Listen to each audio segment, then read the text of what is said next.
Hey everyone, welcome to the Bible Belt Bros podcast. I've got myself here and Andrew here. What's up, guys? And then last week I felt like I was a little too ranty on pastors.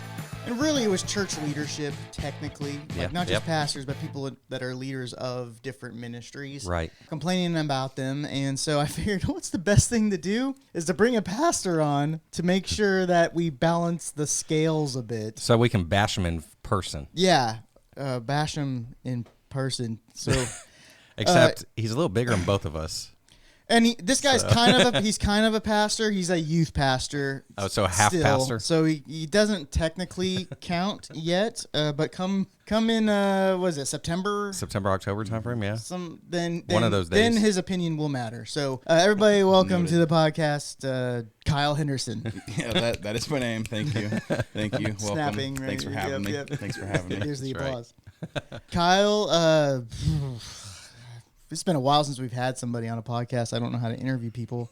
Well, first off, most people don't know us in the city. Like our podcast, most people listen outside of our internal group because they know that we're all idiots internally. So, but Australia, for some reason, they don't think we're idiots and they like us. Yeah, they like us. us. That's good. Yeah. So shout out Brett.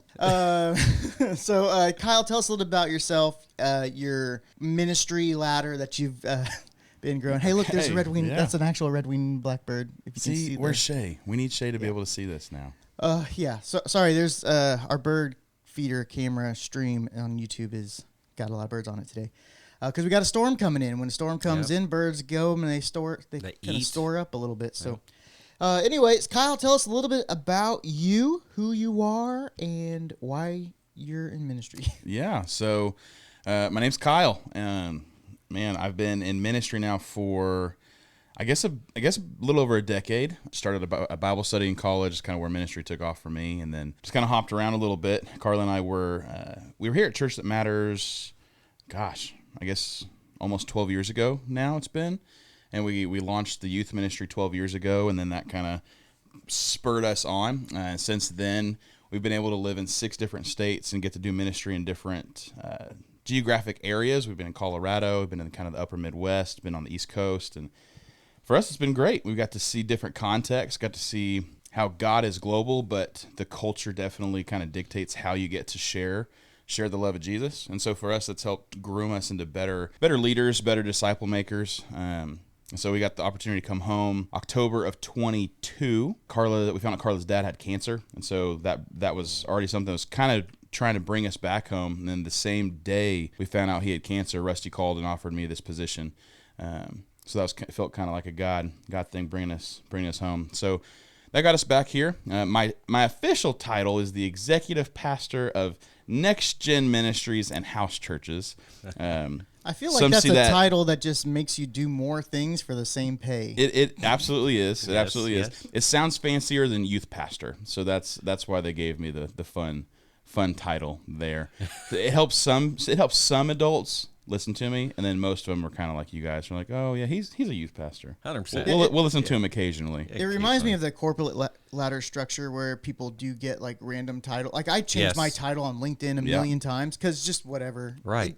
It's just a title. Yeah. Titles don't really matter. They don't matter, but people like to live and die by them. People like titles. They do love titles. Yeah, at the center, so at Lisa's work, everybody seems to be a vice president of something. Yeah. And so and there's nobody in that department. Right. Else. There's nobody. They are the only person, but they're the vice president of it. If they're the only person, why can't they be the president of that department? You know, because you can only have one president. Everybody else is a titles vice. Matter, I guess. Right. On my LinkedIn, I'm the director of search engine marketing at Northside Consulting, and I'm basically it for that department.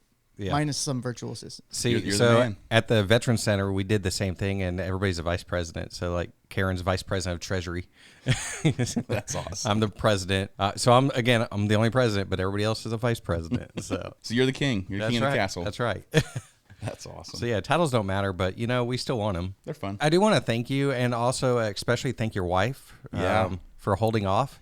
I'm telling you, man. I mean, She's a trooper. I'm surprised you don't have her packed in the car, just ready to go in case. Yeah, we thought about it. I have the hospital bag. I got the baby car seat in the car right now, just in case I got to zip back across town and snag her. But yeah, Nice. literally any day. For reference, his wife is pregnant. And is Very, about very to I was pop. going to leave him on a cliffhanger, It's like, not tell them, but okay, Dusty, way to ruin it. Very, very pregnant. Very, like 2 years pregnant. I swear. It seems like it. It seems like it. Yeah, no, the due date was the 10th, and now we're a little over a week past that, and so we're ready.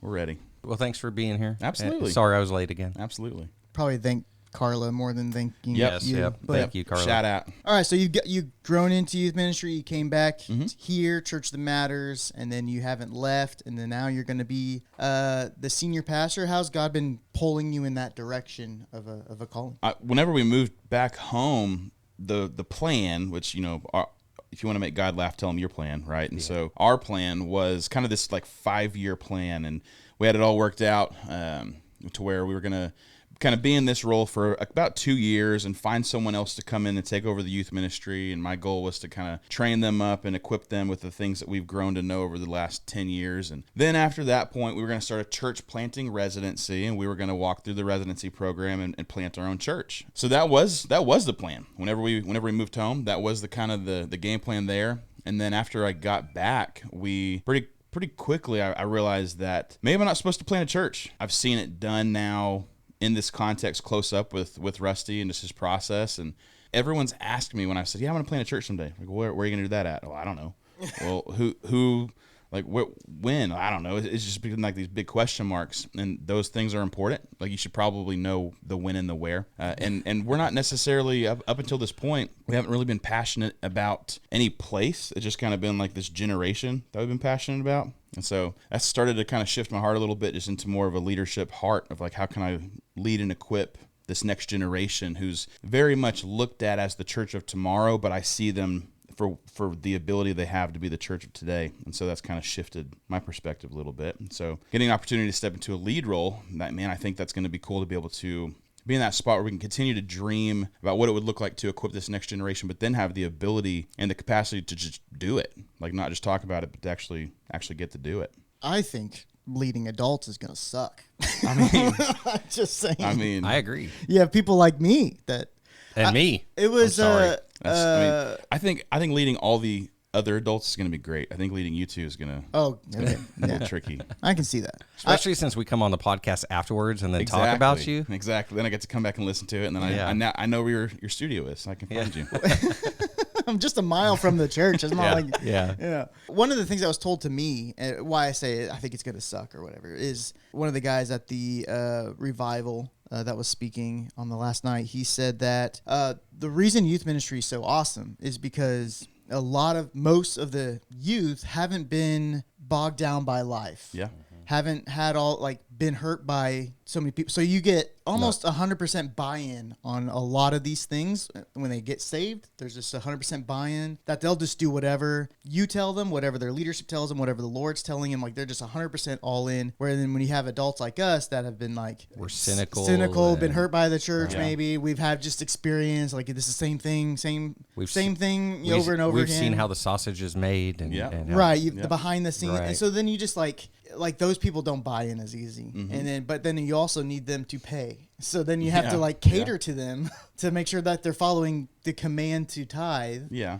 But then at the same time, you have to also lead them and make them mad in the process, because most of the time, if you're leading us in the right direction, the sheep aren't wanting to go that direction. That's the harder direction to go. Call back from last week. Sheep are stupid. Sheep are stupid. Sheep are stupid, and you need to protect us from ourselves. That's what I Yeah. said. And so that's what I think you're going to have maybe a different shift is people aren't going to buy in as 100%. Maybe As a general rule of thumb, I think you're 100% correct. I think it wasn't my thing. It was what you're saying, but I think what's kind of unique and what's been really cool to be able to look back the kind of last 18 months or so with like our church and our people is it's been this new wave of people who have came into our church, and it's a lot of people who don't have church experience and they don't have this church hurt that you're talking about. They don't have these preconceived ideas of what it's supposed to be like. And so they come to a place where we do things a little different. Like we are a little weird and we are a little creative and a little redneck and a little out there. And I think that's what sets us apart. And so you have people who are coming to know Jesus for the first time, and this is their context. And so that same idealism of like, man, kids are awesome because they just buy in a sense, this is just going to, like all these fresh people, it's kind of like just an older youth ministry in that context where they're all coming into Jesus at the same time. And so that is cool. You've got this level of excitement, which, man, like the best evangelists are people who have known Jesus for less than 3 years. And so our church is going to become this movement in our town. Hopefully, it's what the prayer is, of these adults now who are coming to know Jesus, and they're kind of jacked up for him, and they're ready to go share. Coming into a church, I mean, you were with us almost since the very beginning, and then you've come back. Now, coming into a church that's been very successful in Sand Springs and in the community that we are part of, and we're not a mega church, but we are, in my opinion, humble opinion, we are an amazing church. Does that make you nervous stepping into that role rather than maybe starting your own and starting from scratch? Yes and no. I mean, there's components of it that I think the nerves would come from just not wanting to screw something up. Yeah. You know what I mean? And it's like all of the things that do scare me, that do make me nervous, it's all Kyle driven. It's all like from man's perspective. Right. But man, just seeing how God's kind of orchestrated all this and laid it out, that's what gives me the confidence. It's definitely not my ability, because I feel like I'm like not ready, not qualified, ill-equipped, all the things. But God. And I think that's what's going to kind of spur us on. And man, if it was just me, I'd be terrified. We have such a good team, and like our other pastors on staff are incredible. We're unique in the sense that we have a preaching team, and so like that helps alleviate some of that burden of feeling like you have to prepare a message every Sunday, get it ready, and then you have the meetings on top of that throughout the week. And if I'm still going to have to backfill as the youth pastor for a season, like all of those things kind of pile up on top of each other. So if I was having to do all that and preach every Sunday, that would be miserable. But I think our team is just so equipped for this next season. So I'm excited. Am I nervous? Absolutely. Am I scared? Absolutely. But I'm really excited about what this is going to look like. So yes and no. Great explanation. I am going to need you to call Matt Barnett and say, "Nana, boo-boo, we're better." Our youth pastor became pastor first. So, I'm sure he'll love that.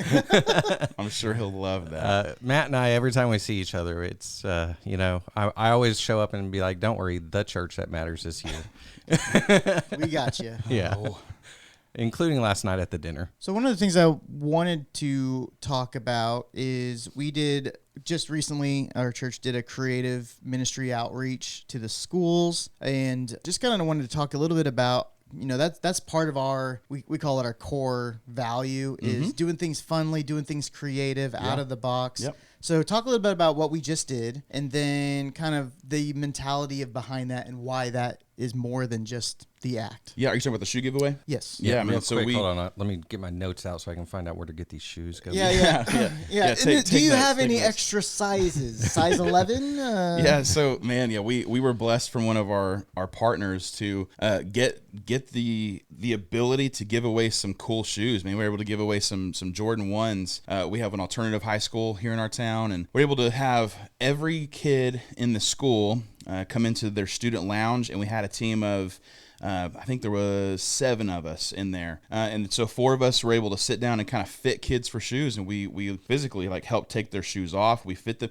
We try to kind of model like what Jesus did when he washed his disciples' feet a little bit, and so that kind of freaked them out. They're like, "Hey, don't touch my dogs, man!" But dude, it was awesome. And so every single kid came in, and we got to fit them like for a pair of shoes that actually fit their feet, and then we gave them a pair of Jordan 1s, and so it was this really cool shoe, this trendy shoe, so they're able to still kind of like look cool. It wasn't something that looked cheap or looked like it was a hand-me-down. Like this was straight out of the box, a nice Jordan 1. And then every one of the kids got invited to church, got invited to the youth ministry, and we got to kind of build some relationship there. But man, it was awesome. We had one kid I got to interact with, went out in the hallway, had a conversation. He had just had a lot of questions about how to pray and what that even meant, and we ended up getting to pray and led him to the Lord in the hallway over a pair of Jordans, dude. So it was incredible. Like it was incredible. But Michael Wilson's our outreach pastor, and he did such a good job of just coordinating all this with the school and with our partners to be able to get all the supplies. And it's awesome. Like I said, our team. Like our team is incredible. I had nothing to do with that. Like that was totally planned by someone else, and I just got to show up and be a part of it, and then get to pray with somebody else. Like our team's awesome, and so this was just kind of the ultimate example of that. And that's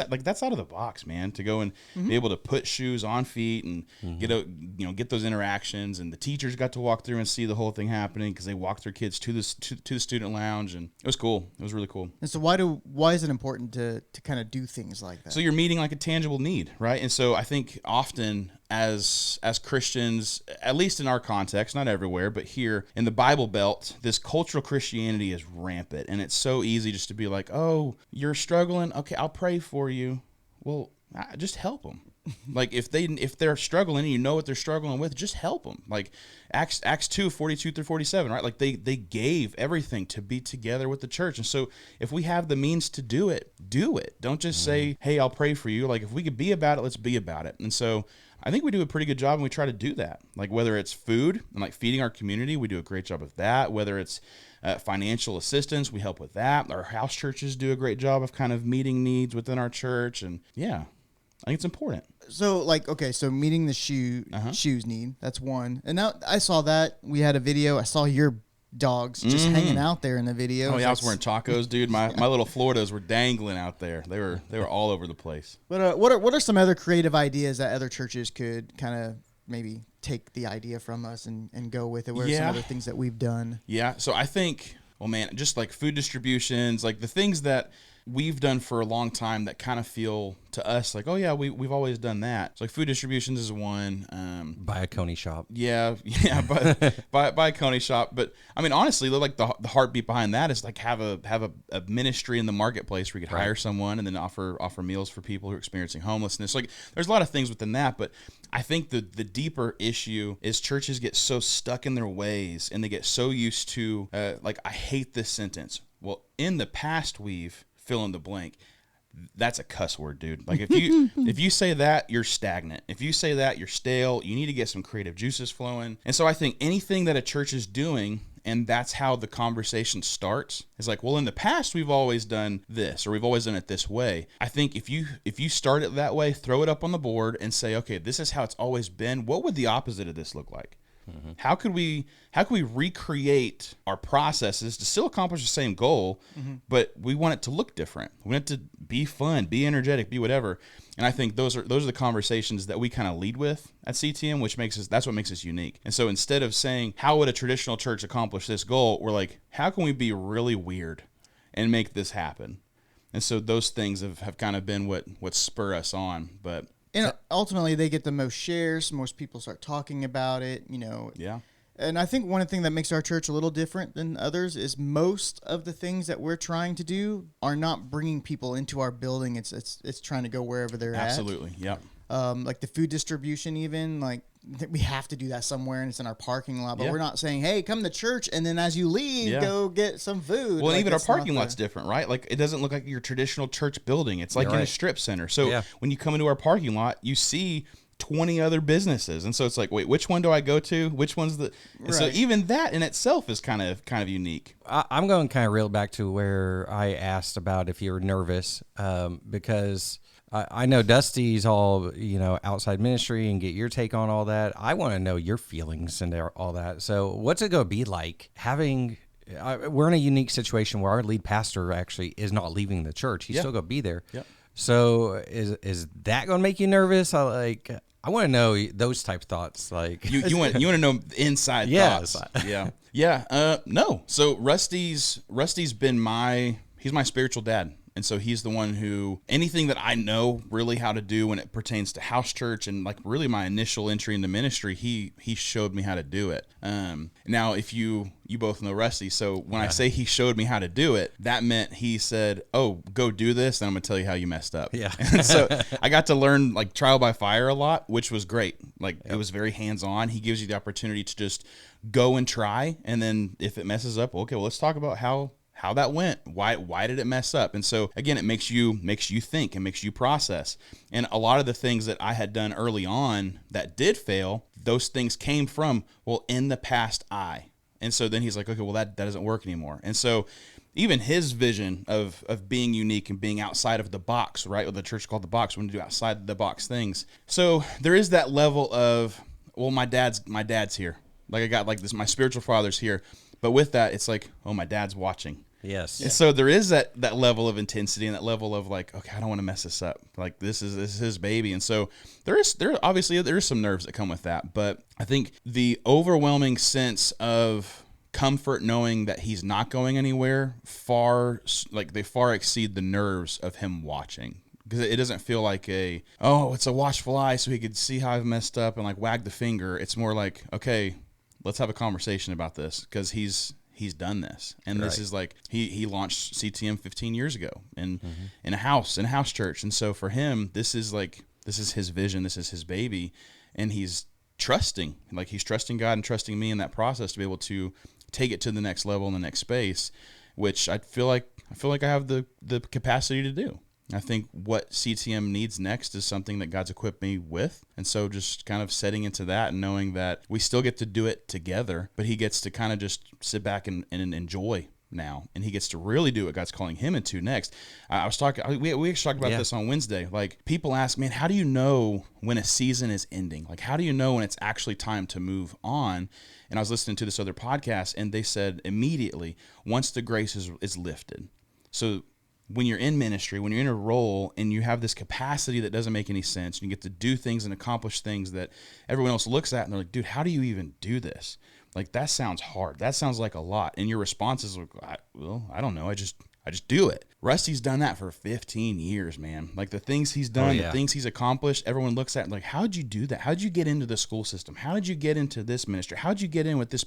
I don't know. I've done it. He's put in the work and he's had God's grace in that. And so that kind of answer of like, man, once the grace is lifted, the things that have always sounded and been easy, it could be overnight. Like when the pillar moves, man, the next day, something that was easy can be hard. And I feel like Rusty has felt that. And so being torn to follow this pillar into the Send Network to be this church planting catalyst for this movement that we need. Like we need it drastically. Absolutely. And so for him to be this catalyst for that movement, like that's where the pillar is. That's why he's able to now do things that to us sound super hard, but to him it seems a little easier. And he works hard. I'm not saying that, but just the grace that he's getting in these opportunities is because God's grace is there. And things back home here that used to be super simple, like having a conversation about the HVAC not working or figuring out why the fridge is down. Now we got to fix the freezer because we had things go bad before.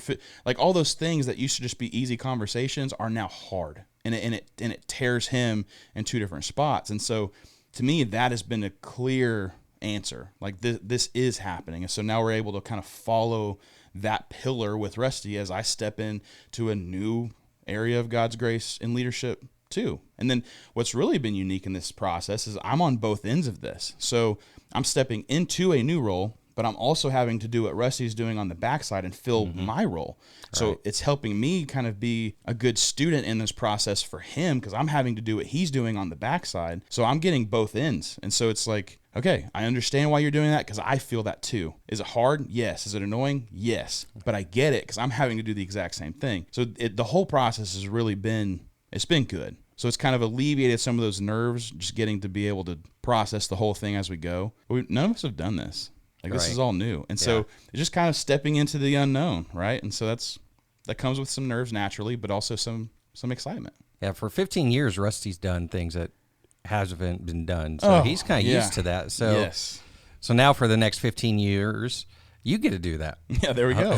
There we go. Yeah. And I'm watching. If that favor leaves you, hey, let me know. Get out of here. Kick me out, dude. The if you Lord see it, gone. let me know. No. I know. I mean, you're joking, but I think that's important, man. If you see someone struggling, sometimes we're blind to it, right? So I think that's important. Here's a question just popped in my head. Our church is actually, we have 3 overseers. Are those overseers going to stay the same, or are they going to change? Yeah, that's a good question. So we're figuring that part out.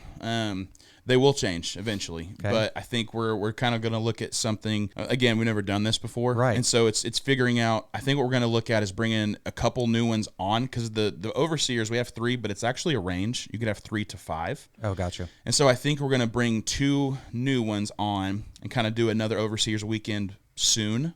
like probably like after I've been in this role for about 6 months or so, let all of them run an overseers weekend together, show the new guys how it works, and then have probably 2 of the old step out, keep 1 of the old, and then have a core group of 3 again. Gotcha. And so that's currently the plan. Again, we've never done it. So in our head, it sounds like it's going to work okay. And so that's currently what we're going to try out. Now, are these going to be people that know you and know you real well, kind of like what Rusty has? Yep. Okay. Yep. That's the goal, and it's supposed to be dudes that they know me well, but they know me well enough to tell me when I'm screwing up. Yeah. Like it can't just be like a friend. Like it's got to be people who I know are going to hold me accountable. And so that's always fun, finding people who I think are like frenemies in a sense, but like I trust so much. Like they're mentors. All right. Nice. You can have me as an overseer. I'll just complain about everything. Why do I need to put you in overseer to do that? I feel like I get do that every day sometimes already. Well, because then I'd have the ability to like fire you. Oh, that sounds fun. That's good. Give me all the authority. Yeah, I'll complain every week until something happens, and then I'll complain when you do it the way I said to do it. Yeah, that sounds exciting. I'll put that in my notebook and I'll just think about I'll mull it over. Just pray over it, and just see that stuff. Yikes, boy, you'd be fun. You'd be fun. Kyle, I'm just gonna say, I hope you keep our church stocked better than you keep the cafe stocked, because we really need supplies in that cafe. Okay. On Wednesdays. So. Noted. That's a good problem to have, right? Yeah. Kids are buying all the goodies. Yeah. I'll take that. Luckily, you don't run Mission Cafe. So Amen to that. Amen to that. No, they stay strapped. at least we won't starve. Exactly. The youth on will, Sundays. but we won't. Yeah, the kids are resilient. They're fine. They're fine. They'll bounce right back. We kind of went into doing things how things have always been done, and we always do things weird and different. So the opposite of that would be doing things we've always done. Yeah. So are we gonna do things we've always done, or are we gonna keep doing it the way we've always done it? Like and keeping it weird. Church at large. Is that what you're saying? Yeah. So like we have redneck. What do you mean? Like we have redneck Easter and weird events like that. Yeah. But even then, sometimes those start to feel They can outplayed. They can. Well, yeah. Like we were at a church. I was at it, I guess, more. Yeah, you were there a lot. Where longer. they started they kind of started doing the trunk or treats. Yeah. Before it was like a thing, and like they would do it and then all of a sudden every church around them was doing trunk or treat, and it would be like, okay, well, we need to stop doing trunk or treat. Like, we need to do something else, And so that's how I feel kind of the last couple of years is like, okay, we're just kind of doing the same. We're not doing any reinventing thing. If anything, we're scaling back because everybody gets stressed out on Easter services for some reason. Like, I don't understand it at all. Like me neither, because Easter's still Easter. I mean, yeah, you have an influx every of week people. is Easter, know? Yeah, well, exactly. You do have an influx of people, but I mean, we already know most of those people are just there for Easter and Christmas. That's it. Why? I'm unpopular opinion. Okay. Stop catering to them. Yeah, I'm not going to get on my soapbox, but stop catering to them. No, what I'm saying is, like, for years now we've done the parking lot festivities or whatever, the blow up stuff, and so again, it's like, another unpopular opinion, it's getting old. We're just repackaging it to something a little different, but it is kind of the same process, same vendors, those kind of. So like, we did the helicopter thing for a while, and then people around here started doing really a helicopter egg drop, so that's why we switched to something else. Yeah. So like now everybody's kind of doing that thing. So what's the secret sauce? What are we gonna do next? Yeah, that's a good question. I mean, what would you guys do? You both seem very passionate. We could do drive-by Easter, like just throwing eggs at people. Egg people. Yeah, dude, actually that wouldn't be bad. Drive-by Easter. Okay, that's something different. Just like that just literally egg people. Well, I mean, just essentially door-to-door Easter.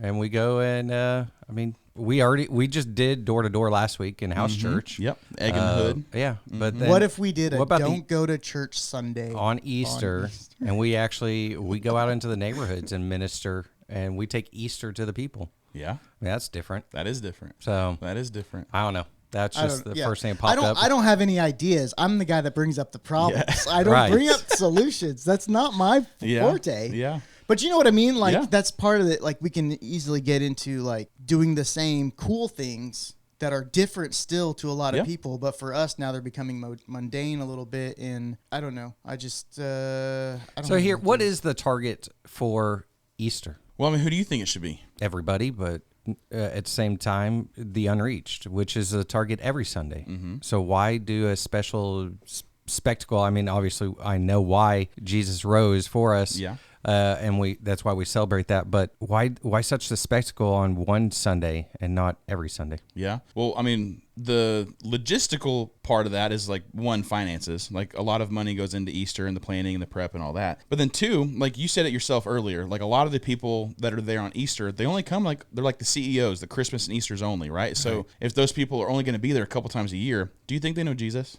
And so we want to make sure that we're doing something that, one, would excite and entice people to have this invitational heart that they should already have, but most of the time that's not the case. It's not like the reality. And so if we're able to create something to where people are invitational, and then we know when they get there, because what we do as far as our worship encounter, it's not different. So there's not this bait and switch thing. It's not like, hey, on this particular Sunday, we're going to do 14 songs and we're going to have strobe lights. We don't do anything different. We still have our same process. We go through the same structure and the same flow. And so then if they came back the following week, it's not like they showed up for something and then it's totally different. And I've been a part of churches that is the case. And that I don't like that. Right. But I think doing things that are cool and out of the box and fun in the parking lot, again, it's outside of our church building, so it's in the community, quote unquote, to where people can see it. Like that's why it's in the parking lot. So when people drive by, like if they're driving by, they're probably not in a church, because we're doing this during church time, right? So we want to be able to see, like, dang, what was happening there? Like I want to be a part of that. So the whole idea behind doing things in the parking lot, again, is kind of evangelical. It's imitational by nature. Can it get old? Yeah. Can it get kind of like, oh, here we go again, for those of us who have done it for a lot of years? But for that first time person, for them, it's mind blowing. It's like, dude, this is a church. You guys are having mutton busting and this is a church. Like, how does that even work? And so I think all of the things that we're feeling, we want us to be more creative and do something fresh and do something new. But at the same time, you kind of have to view it through the context of that person who doesn't go to church also.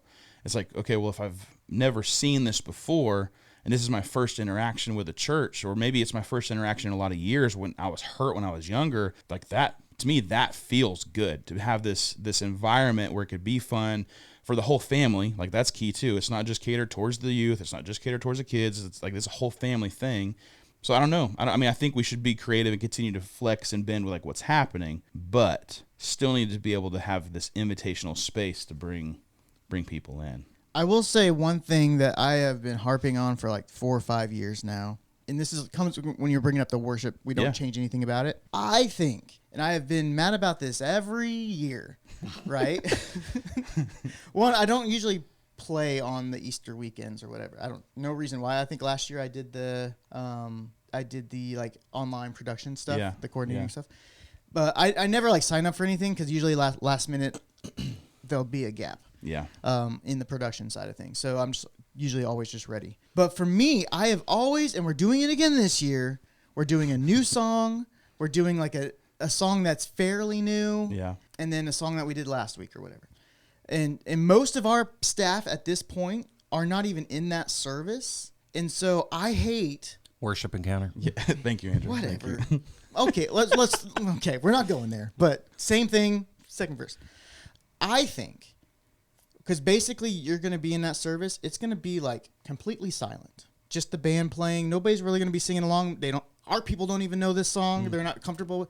I think it should always be the best of Sunday.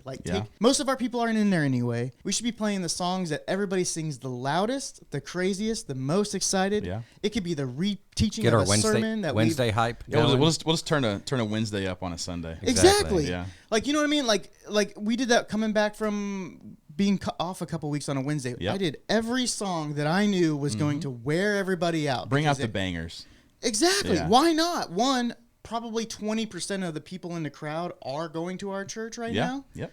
And so if those people are silent, why the other people think that this Right. isn't a very exciting Yeah. place? Yeah. Nobody here is really excited that go here. Yeah. You know what I mean? So I've always every year we do that. We do like not the most popular songs, and we try to throw in like a cool new Easter song. Yeah. Why? All of our people are in the parking lot helping out with the stuff. I don't get it. Yeah. Anyway, that's my rant. That's a great rant, It's actually. a solid rant. It's a solid rant. I've said that every year. It's a solid I haven't heard that, but that's a very good question. Yeah. And point you bring up. And that takes the stress away from everybody else that's trying to plan this cool and be a part of the production side of it. We're doing the songs that we know we can do. I could show up right now in 30 minutes before we go, and lead this service and then be fine. You Yeah. know, like that's to me, like then you have time to focus on the other things. You maybe have time to like, let's take this song we always do and do the Jesus jump in the middle of it. You know, something Yeah. weird like that. Oh yeah. So, Listen, I'm starting a new campaign for Dusty to be the worship leader. No, just kidding.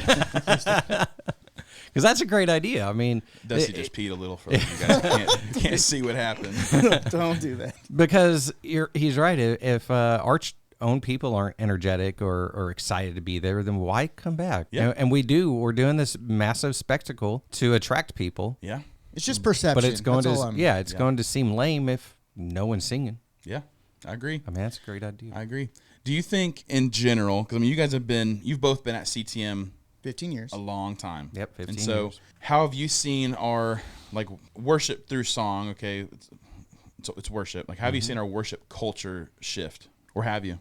Well, we've introduced prayer time, long prayer time. Yeah. We've introduced tithing into the worship section and really focused on giving our tithe is worship. Yeah. And I mean, that's changed my mindset about tithing, honestly. Yep.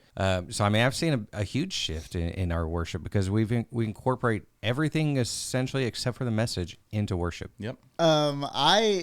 Yes, I see all the stuff you're saying. True. I guess for me, coming from a guy who likes music, because Yeah. you're not really Right. into the music Correct. anyway. I think sometimes all those stops are hard to build any kind of fluid. I think the last few weeks we haven't really done an interruption in between. Have you liked that? I have, yeah. That's But been intentional. That's been a creative shift. a creative Yep. shift. Yep. I mean, I've stopped playing on Sundays and prefer Wednesdays because of That's some why I of that don't like stuff. Sundays. Like Sundays, I like Sundays Dusty. is a like, you know, one, it's a longer commitment. It's about a 4 to 5 hour commitment on a Sunday. Yeah. And Wednesdays is about a 2 to 3, or really 3 to 4. But when Rusty first started Church That Matters, the joke that I always had is we did every youth ministry thing at the very beginning. Like that first Yep. 2 years was like we were always doing a game on stage. Yep. Sometimes the 2 games. or 3 games. I do miss the games. I do miss the fun stuff. We only Yeah. do that on Christmas and Easter. Easter. Yeah. But like we would do like some games on stage. We would have some like longer worship times and shorter sermon times. And it's kind of, not that I hate necessarily sermons, but it doesn't always have to be the same. Like we have it so structured as far as this sermon time is 40 minutes. Well, this guy probably sounds great for 20 minutes. Yeah. But now, you know, Yeah. like, but when he tries to extend it 40 minutes, it's not like, Yeah. that's not his thing. Yeah. And that shouldn't be his, you know, you can always like, you know, add some more things. I always hated as a worship leader on Sundays, a song was always the thing that was cut. It was never the Right. message time. It was always, if we wanted to do something cool, we lose a song. Yeah. So then like, why am I showing up at 6 or waking up at 6:30, showing up at 7 to play 2 songs? Yeah. You know, and I'm here until 11:30. Yeah. You know, like that was always my my rant on Sundays. And so now I tried to just quit it altogether, but I do commit to 1 Sunday a month. Has the pillar moved, Dusty? The pillar moved? Yeah. No, back. well, kind of, I guess. Like I'm more committed on Wednesday nights. Yeah. Yep. Because I was just coming and singing and leaving. Mm-hmm. And so that was the shift I did, was like, now I will be a small group leader. You Yeah. know, now I will do a little bit more. So. Yep. Pillar moved. Yep. Nice. Look at that callback. Good job, Andrew. Thanks. You're more than just a pretty face. I saw that. But yeah, so that's my 2 cents on it. Yeah. But I do miss the games. I do miss like the fun stuff. Right. The games were fun. It do seems too. so like minute by minute sometimes. Yeah. And it's All the just- time. And then the prayer thing can extend, but then Yeah. as an introvert, those are always awkward to me. So I know. When you have to get in with a group with like 5 or 6 people, I'm like, Yeah. because the introvert. I used to be an extrovert. Not anymore. I'm an introvert. Stay away from me, people. Yeah. That's kind of where I'm at now. Andrew needs some spirits in him to be an introvert or an extrovert. Not just the Holy Spirit. Not just the Holy Spirit. Yeah. So anyway, so that's interesting. Listen, how did this get turned around to us getting interviewed? Do you like that? Yeah. What? Do you like that? No, I don't. I mean, I liked it because we didn't have dead air there for a second. Yeah. You're welcome. Thanks. You're welcome. You want to ask Dusty any more questions? Yeah. Well, I'm a knowledge of ideas, and He can bring up the problems. No, Yeah, I'll His bring up brain's the an problems. encyclopedia, baby. That's right. That's right. So, Dusty, what other problems do you have? Yeah, this is fun. Here's a problem with Rusty. No, no, he would all because I would always been saying like youth pastors and children's pastors should be like streaming after school, like on YouTube or something for kids to come home and watch. Yeah. And you know what Rusty said to me? Do it. Do it. Yep. So you know what I didn't do? You didn't do it. I was like, Yep. I work. Like I don't know. I mean, that's how I got into youth ministry. 12 years ago, it was that same conversation of like, man, why do you guys have this? Well, no. Well, why not? We'll do it. Yeah. And here we are. And then So we did it. sometimes it takes. Sometimes it actually works. Oh, and then yeah. people get hooked. We did it for a little bit during COVID, and it was great. Yeah. But yeah, I thought it could be. I just had like a vision of it being bigger and it being more of a connector with all youth ministries at the end of it. But Yeah. So, I Kyle, didn't do it. are you ready to become a streamer? Or A streamer. a gamer, anyways? Dude, listen. If I had the time, I would play games more right now. I have not gotten to. I have an Xbox that is sitting in, like our sectional's got like little storage containers in it, and I have an Xbox that has been sitting in that storage container for almost 2.5 years now. Dang. Just collecting. It makes me sad. Yeah. There's a makes me PlayStation sad. there if you would like. There's a Xbox in here if Let's you'd go. like. I mean, you got a PC right Let's there. go. With, I did. So I talked Carla into letting me buy a Switch. So I've got a Switch yeah. that I've gotten to play like twice in the last 6 or 7 months. So that was cool. But I found a cheat code and I found a way to download like ROMs on my phone. So now I could play like all the old school Game Boy like Pokemon Right. games. Like, dude, I'm kind of a nerd. Like I like to nerd out a little bit, specifically with Pokemon and Dragon Ball Z. You know, there it is. There's my closet's empty now. But so now, on bathroom breaks, I get to play like Pokemon Gold and Pokemon Silver. Like I get to relive my youth. So what are you doing in there? Doing my quiet time. Yeah, I'm still reading. I don't know if I'll cut this out of the podcast yet, but we'll see. But you've heard the joke, like, what are you doing in there? And you're like, porn, because that's better. That's better than what you're probably doing, which is so nerdy. That's funny. Oh God. Anyway, all right. Well, thanks for coming on the podcast, man. Sorry Andrew was late after this whole back and forth texting of making sure we're here on time at 8:30, and then Andrew is the one that doesn't show up. I pulled in at 8:30 on the minute. Well, that's usually how he On is. the minute. He rolls up on the minute, but that's why I said 8:40, thinking that you would be on time more early, and then that would give Andrew a buffer, and I can make coffee and all that kind of stuff. And I just completely... You made a solid cup of coffee. Thank you, man. Right. That's pretty It was good. That is my basically only chore around this house is to make sure the coffee He is is the made. barista of You the did, house. you did a fantastic job. Well, Mine is gone. The wells run dry over here. well So guess is what? mine. We can reload if we need to. That's what I I'm got, talking. I got to go. Let's just Yeah. do another. Let's do another episode here. Let's just keep it rolling. Yeah, I mean, I'm on the clock at work. Who cares? I did say something to him yesterday, and he was like, "Oh yeah, so now you work from home, so your podcast is back. That's pretty crazy." And I was like, "Yeah, they got all the stuff to bring home now." Yeah, Like, what are you it's talking it's about? been great. Thanks. Yeah, Thanks for supporting me, boss. Thanks for doing that. Yep. Thanks for being on the podcast. We're here every week ish, and so come back whenever you feel like it. Just don't make us ask you. Just say, "Hey, I got something to talk about," and we're like, "Cool." Well, 'cause hopefully, we don't. hopefully this was helpful. I mean, I know you had some questions. I don't know if I answered all of them. I was able to kind of turn a couple of them back on you This guys. felt So that was like more cool. like people can hear this that go to our church and they'll be like, okay, I can not leave the church when Rusty leaves. Yeah. Like maybe I can stay. Gives Yeah. you a little bit of an. I'm still on the fence. Yeah. Damn. Fair enough. Fair I'm gonna enough. save my tithe money separately and just make sure things work out. Just put it in a before- little account for now. Yeah. It'll be an interest earning account. There you go. And So, So it's 11% by the end of it. So That's you're right. actually better off. 10.04%. yeah. Or we put it all on the Thunder winning the championship and Hey, And you get a little bit bigger because, gambling for the Lord. Yeah. Yeah. Okay. it's called favor. Yeah, I Is that mean, favor exist? Let's it's- test it. Let's Listen, throw out. It's called something. What was it? Lot that threw out stuff, or who was it? Lot. Are you saying lot because it would be like casting Casting lots? lots. Is that, Yeah, that's what I'm yeah. thinking. He's Who's the guy that had like thrown out, like tested the Lord? tested the Lord? Yeah, it was like test the Lord and he. Oh God. let's say Somebody tested the let's Lord say in Michael the Bible. because he's Oh God! Don't say Mike. Okay, I accidentally called Satan Michael and told the Oh, whole no. story. And then right. he let me finish the entire thing and sounds stupid before he corrected me. What a friend. And I left it in the podcast because I just friend. want people to know I am stupid. So What a friend we have in Andrew. Right. Yeah. I just wanted him to keep saying that music is of Satan. yeah, yeah, that was a good podcast. That's a whole other little can of worms right there. Yep. Yeah. Yep. Hey, that's this podcast, man. We open up the can of worms and then we Listen. let you guys figure it out. We That don't one- close them, yeah. That one's real, dude. Bring me back for that one. That one's real. The power of music is so real. Absolutely. We actually, so that was the podcast that Dusty just released, was that one. But we could do a follow-up on it. But it was more on the Christian music can also lead people astray. Not, and I didn't take it. We didn't take it the lyric way. We took it like Emotional. the timing of songs that we sing. Yeah. Just so you know, we just had those fires happen, and then I got requested to sing the song "Fire and Wind." Yeah.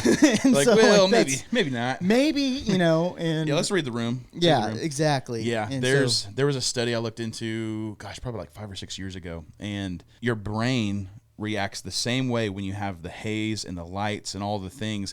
Your brain reacts the exact same way as if you were watching pornography. as far as like dopamine effect. Yes. And so people can get addicted to the worship, atmosphere being created.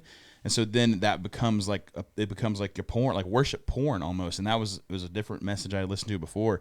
It was wild, All right, dude. you said porn, so I'll leave that joke in here now. So. Dude, you need to preach with haze and lights now. There you That'll go. really Yeah. keep people It'd wake them up, right? yeah, it'll keep And their start- attention It'd on wake you. 'em up. That's why I don't preach very long anymore. My first time, were y'all there the first Sunday at CTM when I preached? When you preach for like an hour. It was horrible. Yes, it was like an hour and 15 minutes. One of those guys that sound really good at 20 minutes. Oh my gosh! You Yeah, sound good for Well, like the, 10 the minutes. very first thing out of my mouth was making a joke about Rusty for how long he preached, Yeah. and how I'm not going to do that. And then I went longer than he'd ever gone. It was so bad. So now I'm like a solid 30 to 35-ish minutes, and I'm gone. That's usually this podcast. Usually. Oh, what I was going to say with that Hayes situation, that's why everybody always comes back from these conferences and these like these worship experiences, and they're Yeah. like, we have to do this song. Yeah. And it was like, it was because of where you heard it in the moment that you heard it. Yeah. Does not have the same effect in a smaller room Yeah. with a smaller band. Like, oh my With a God. voice that can't hit bass notes. That's true. Okay. All right. This has become a bashing guys Dusty. can, speak All right. for Thanks for yourself, tuning in. but- Shut up. Thanks for listening, guys. Hopefully you learned something. Hopefully I talk better. And okay, let's get out of here. See you guys. Take it easy. See y'all later.